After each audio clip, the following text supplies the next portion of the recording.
Hello, dear viewers. Today I bring you a piece of news that could completely shift the entire story between Truong and Lytieunu. After endless days of waiting, after wandering through fragments of fading memories, Lytieunu has finally received the very first sign from Truong. Just a message, short, simple yet powerful enough to reignite hope in her heart, while at the same time making it tremble with fear. Could it be that Truong is truly finding his way back? Could the memories buried deep inside him be slowly awakening? Or is this merely a fragile spark of fate, one that could reunite them? Or push them into an even harsher trial than anything they have faced before? Because sometimes just one choice, just one moment, is enough to change an entire lifetime.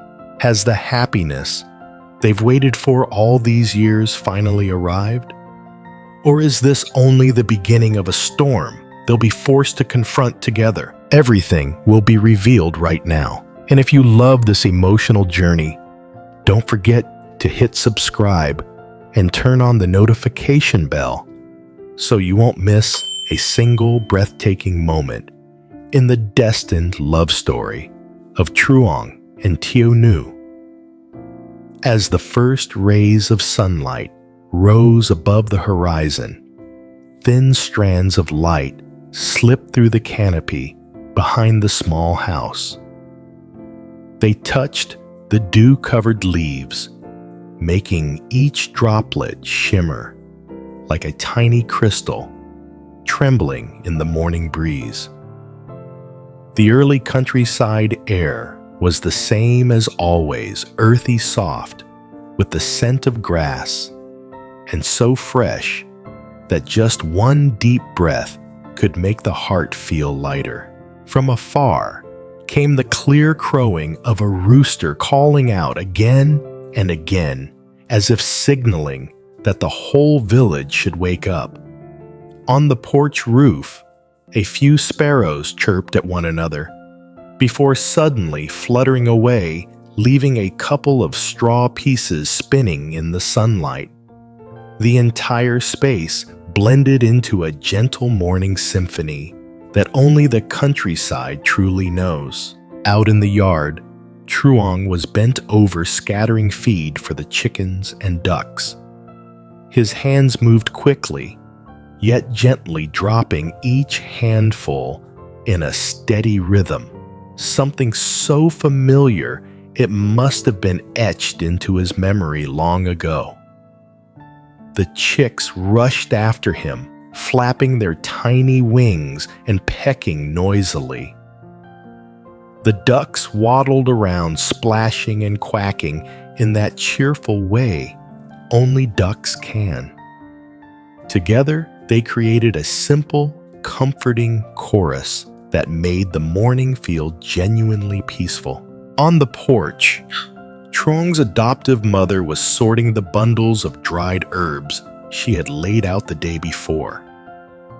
Her hands worked swiftly, mugwort, ginger, licorice, cinnamon, each giving off a soft, soothing scent carried away by the cool breeze.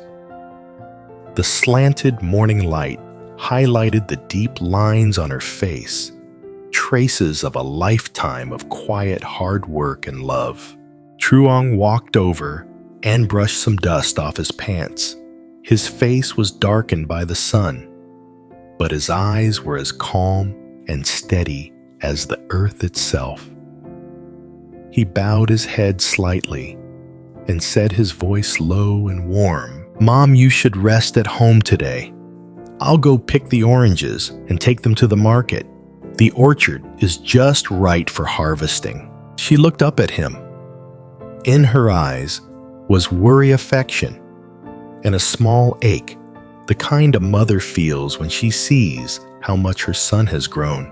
"Will it be too much for you alone, Truong?" she asked gently.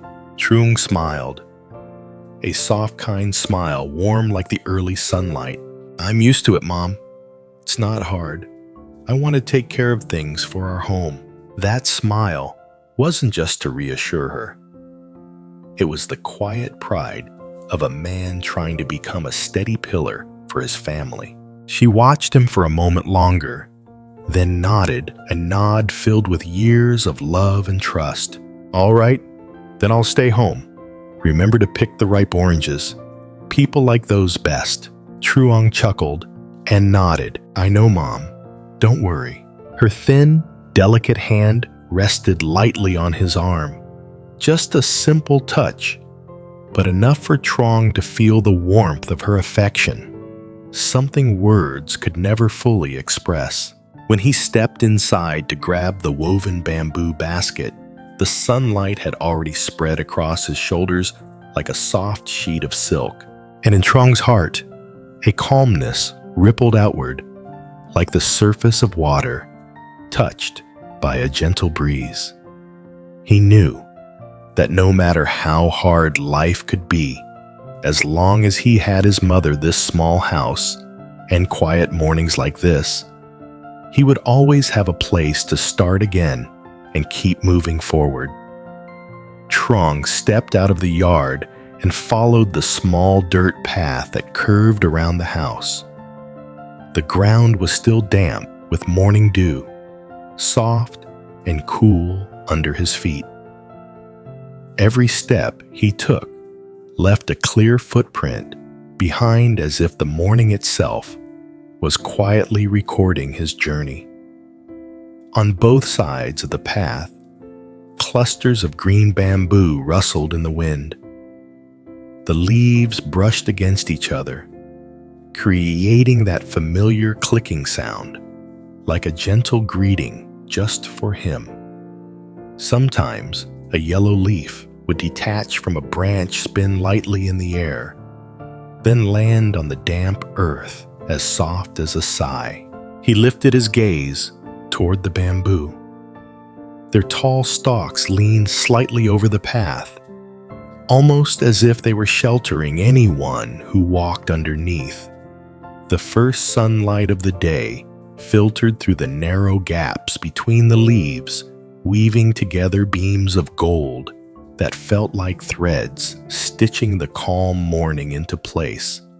A breeze passed by, tugging gently at his shirt, carrying with it the scent of early season oranges, light sweet, never overpowering. A smell that made anyone want to stop and take a deep breath. The orange scent blended with the smell of soil and damp grass, forming that familiar fragrance only the countryside could offer at dawn. Truong loosened his shoulders and exhaled slowly, feeling his whole body relax. It was the kind of scent that washed away fatigue, the kind that made time feel slower and kinder. In the distance, the first cicadas of the season began to hum sporadic, but enough to stir something faint inside him. A memory, maybe.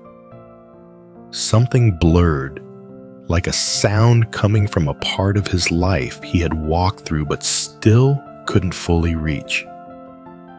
Truong stopped for a moment, eyes narrowing, as if trying to hold on to that feeling. But just as quickly, he shook his head gently and murmured under his breath, "Don't think about it." The path leading to the orange orchard appeared more clearly. The soil beneath his feet shifted to a deeper shade of brown, mixed with fallen leaves from the night before. A few small stones rolled down the edge of the path, with soft taps, quiet but familiar. And from somewhere farther away, the sound of running water echoed steadily, as if nature itself was walking into the new morning alongside him. When he reached the orchard gate, Truong placed his hand on the old bamboo latch. The bamboo slats had darkened over the years, their surfaces lined with thin cracks, yet still sturdy as ever. He pushed it gently.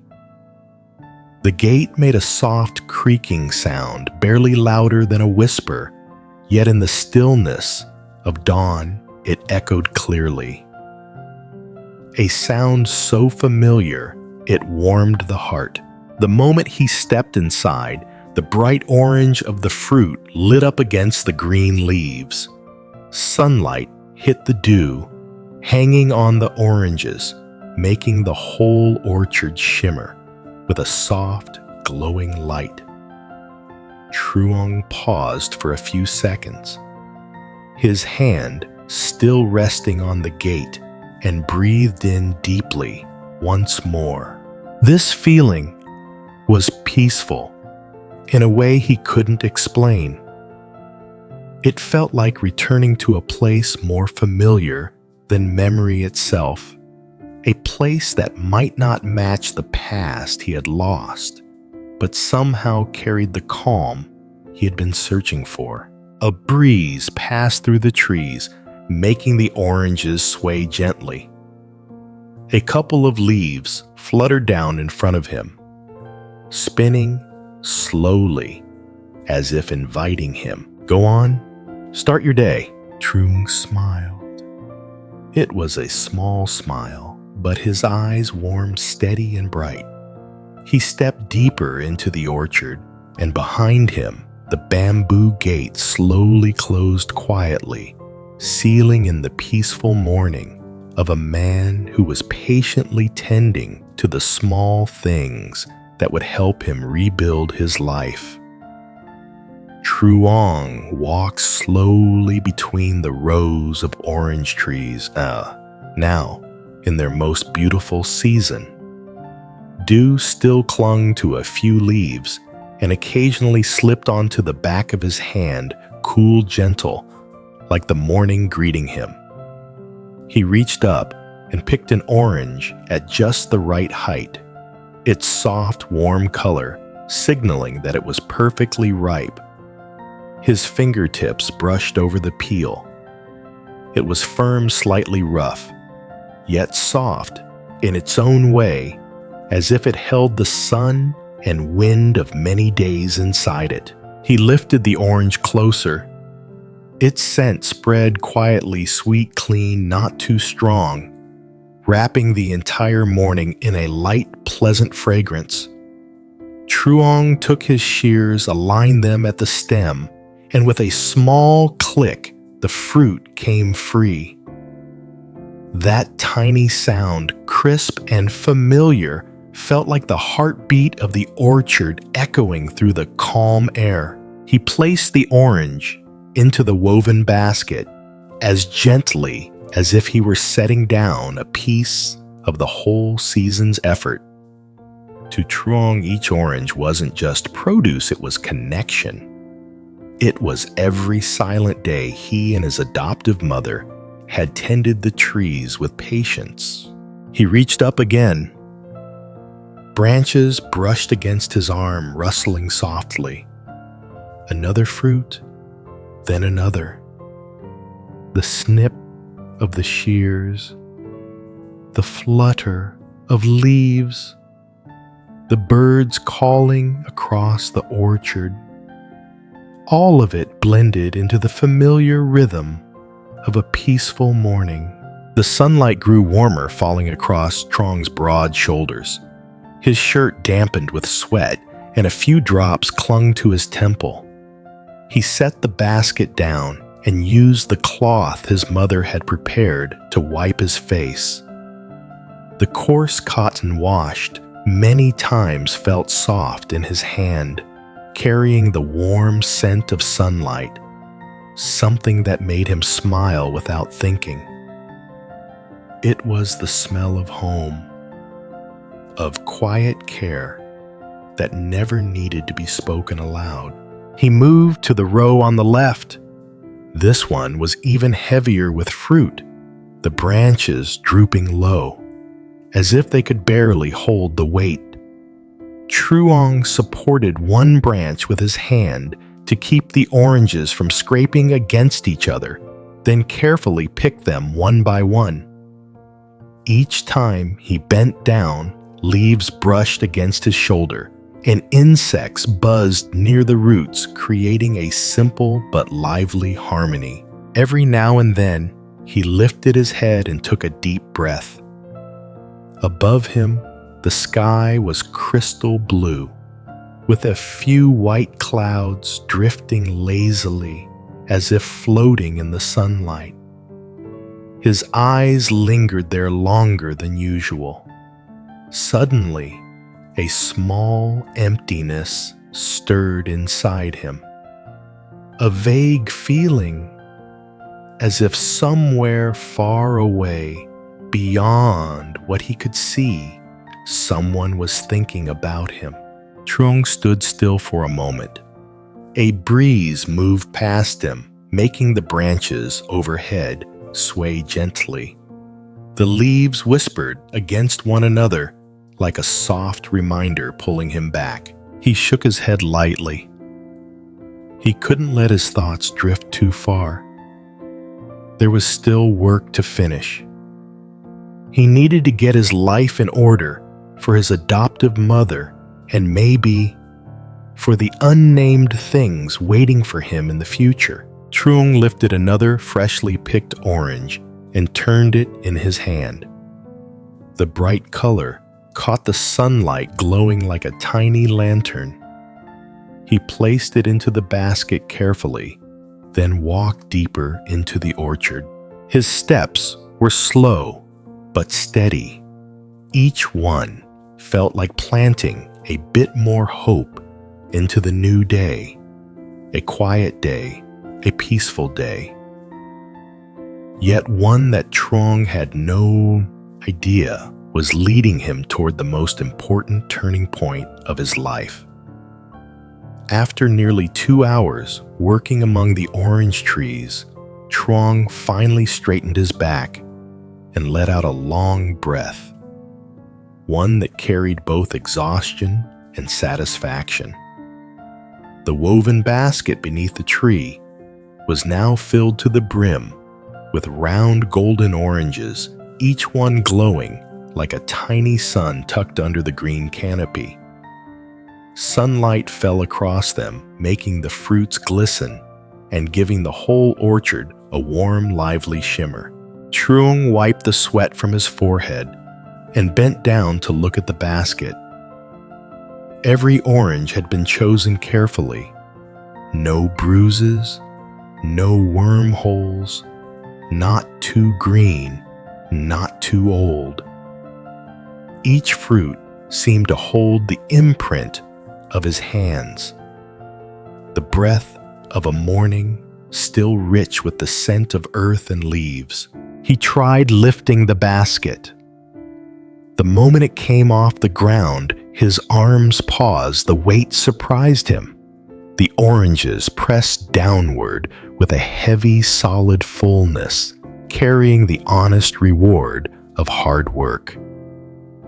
The corner of Truong's mouth lifted into a small smile, just a little one, but enough to show a rare kind of contentment he seldom expressed. "All right," he murmured to himself, quiet but energized. "Looks like today will be a good selling day." His voice echoed softly in the still orchard, warm enough to feel as if the whole place was sharing that small joy with him. He set the basket down and crouched to tighten the handle. The strap had loosened from being moved so many times, so he carefully secured each knot. The old cloth strap felt worn, but he pulled every loop tight, treating it with the same care he gave to the fruits he had harvested. The slight rasp of the tightening strap sounded crisp. He gave it a firm tug. The basket shook but held steady. Truong nodded in approval. Standing back up, he lifted the basket again. Still heavy, but this time he raised it with just one hand. A familiar motion for someone who had grown up with harvest seasons. The sunlight had grown stronger, casting across half his face, making the remaining beads of sweat shine like morning dew. He looked around the orchard. The rows of trees seemed lighter now, their branches gently swaying as if relieved to have shed their weight. A feeling stirred in Truong, something hard to describe. Part fatigue, part joy, and deepest of all, a quiet pride. He stepped back a few paces, then hoisted the basket onto his shoulder. The weight made him shift slightly to balance himself, and the bamboo strap pressed into his shoulder with a faint ache. But he didn't mind. It was a familiar ache, the kind that belonged to a man who earned his living through real labor. He tightened the cloth knot on his wrist, wiped the last bit of sweat from his face, and turned toward the path leading to the market. The winding dirt road stretched ahead, sparkling with golden light, like a ribbon, guiding him back to the rhythm of village life. A small breeze swept by, carrying the sweet scent of oranges from his own basket, blending with the smell of earth and country roads, forming a fragrance so familiar it softened his chest. Truong took a deep breath. "Let's go." Just a short phrase, but enough to begin his new day. He turned around and walked slowly past the rows of trees, each step leaving a clear imprint in the warm soil. The footprints stretched forward, marking the path of a man quietly building his future with his own rough, steady hands. Truong pulled the old bicycle out from the corner of the yard. It had been with him and his adoptive mother for years. The paint chipped the handlebars a little loose, but the wheels were still steady enough to carry an entire morning of hard work.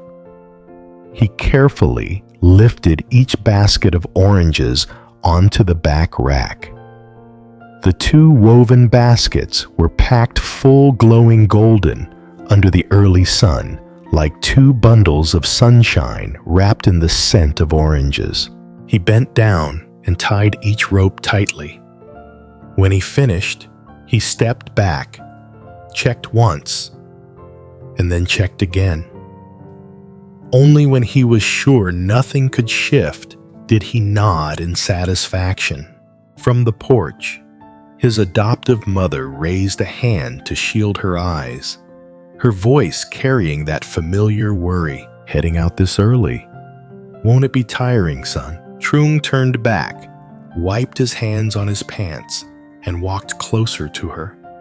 His voice was warm, gentle. "Mom, just rest at home. I'll be back by noon. If I sell fast, I'll bring home some braised fish for you." She only nodded, her kind eyes still shaded with that same small worry she always had when he left for the market. Truong smiled, partly to reassure her, partly to steady himself. He pushed the bike out of the yard.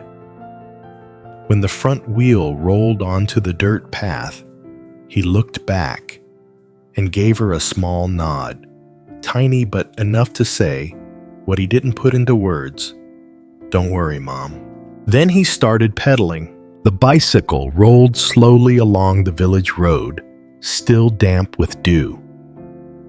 The soft earth left a faint line behind him. On both sides, the bamboo rustled as if gently sending him off. Morning birds called children, shouted to each other on their way to school. A dog barked somewhere far off. Everything blended into the familiar music of a countryside morning. Truong pedaled steadily, sometimes reaching back to keep the basket straps in place whenever the road got bumpy. Just one strong jolt could bruise the oranges, and after working all morning to pick them, he didn't want to waste even a single one. The citrus scent drifted upward with the breeze mixing with the smell of warm sunlight and morning soil. It clung to his shirt, his shoulders a fragrance of labor peace and a simple, honest kind of happiness. As he got closer to the market, the sounds gradually changed. No more bamboo rustling now. It was the lively noise of village life, the clatter of handcarts' coins being exchanged, bargaining voices mixed with laughter. Stalls were opening one by one, fresh vegetables, fish still gleaming, newly butchered meat clothes hanging in rows. Every color and every sound felt so vivid that you could tell instantly the morning market had begun. Truong stopped under the old tamarind tree, the same spot he and his adoptive mother had used every orange season.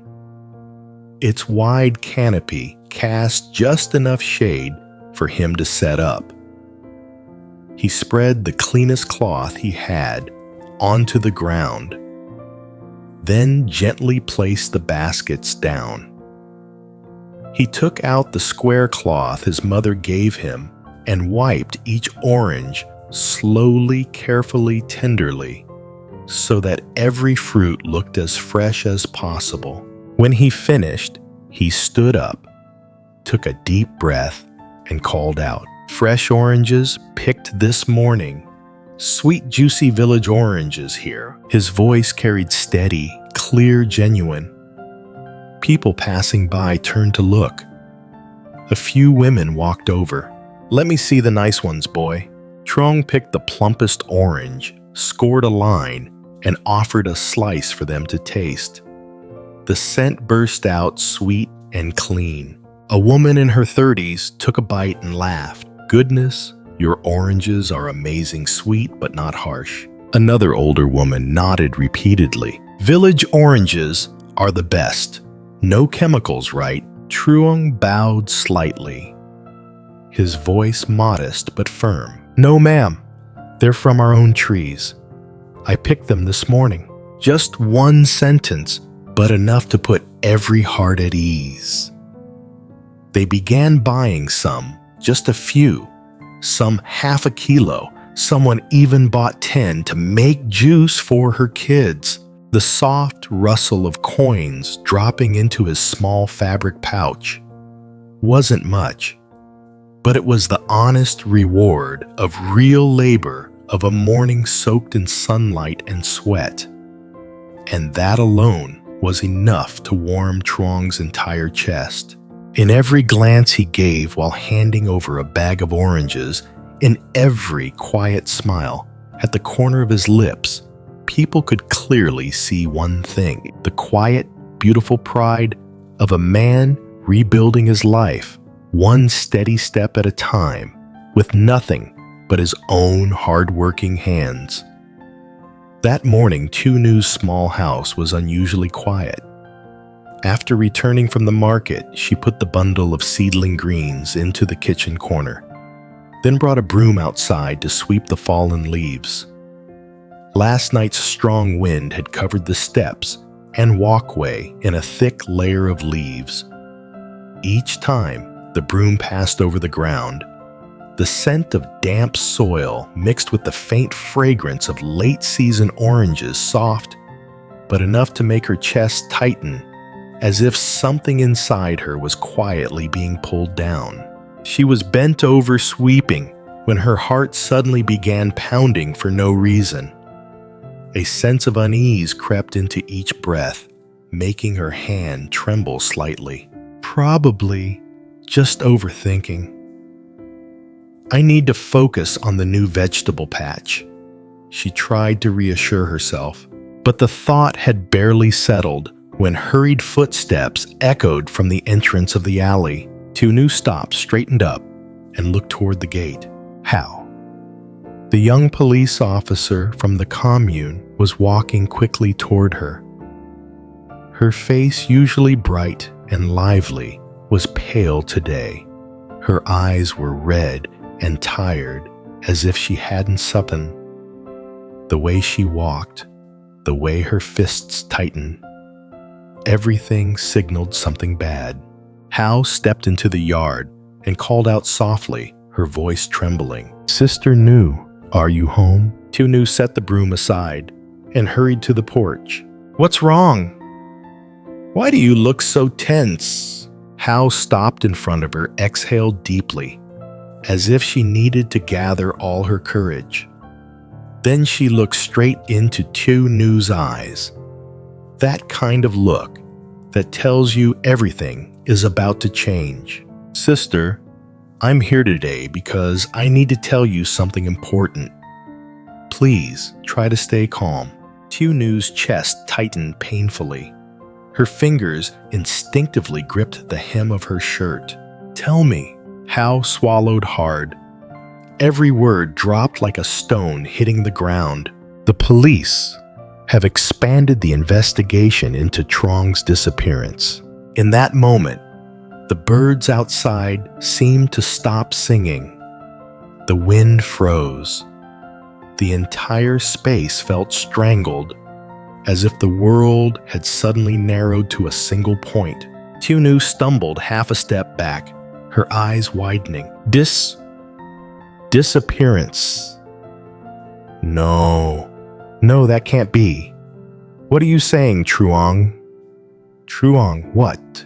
Her voice cracked like it was being cut in half. Hao stepped closer, her voice small but clear. "Sister Nu, over the past few days, we found signs that don't look normal. It doesn't seem like someone who just left on their own." "What do you mean?" Tiêunu asked, barely able to force the words out. "We suspect someone intentionally harmed him." Those words hit like a cold blade. The broom slipped from Tiêunu's fingers and hit the ground with a sharp, hollow sound that made the moment feel even more painful. Her hands began shaking uncontrollably. She looked at Hao, her lips parting, but the words barely escaped. "Harmed? But why Truong? He never made enemies with anyone." Hao shook her head, her voice low. "There were footprints, erased tire tracks that don't match ordinary vehicles, and witnesses heard noises the night he vanished. This wasn't an accident." Tiêunu's legs nearly gave out. She grabbed the door frame to stay upright. The sky blurred in front of her eyes, and even the sunlight on the ground felt cold. "Hao, be honest with me. Truong, is he all right?" Hao quickly held her shoulders. "Please stay calm. We're still searching. There's no confirmed bad news yet, but the risk he's in danger is very high." A tear slid down Tiêunu's cheek. Then another. She covered her mouth, trying to hold back her sob, but her shoulders trembled uncontrollably. "Truong, where are you?" Hao gently squeezed her hand, her voice sincere. "You can't collapse now. Let us handle the search. You need to take care of yourself. If Truong knew you were like this, he wouldn't be at peace." Well, the words cut straight into Tiêunu's heart. She bit her lip until it almost bled, trying to stay composed, but the tears kept flowing. After a moment, Hao whispered, "Don't worry. We'll definitely find out who's behind this." Tiêunu nodded weakly, but her eyes were filled with despair. "Hao, I just need him to be safe. Just safe. I don't need anything else." Hao looked at her the way someone looks at an older sister in unbearable pain. She placed a steady hand on Tiêunu's shoulder. "Hold on to your faith. Without it, You won't get through this." Then Hao left the yard. When her figure disappeared at the end of the alley, Tieu stood alone in the wide, empty yard. The sunlight was warm, but her heart felt dark, like a storm was about to break. She looked up at the clear blue sky, a sky far too peaceful, completely opposite from the storm raging inside her chest. "Truong, you have to come back. Please, don't let me lose you." A breeze swept through the porch, carrying a few dry leaves with it. Each leaf hit the ground with a faint sound like pieces of her heart shattering one by one.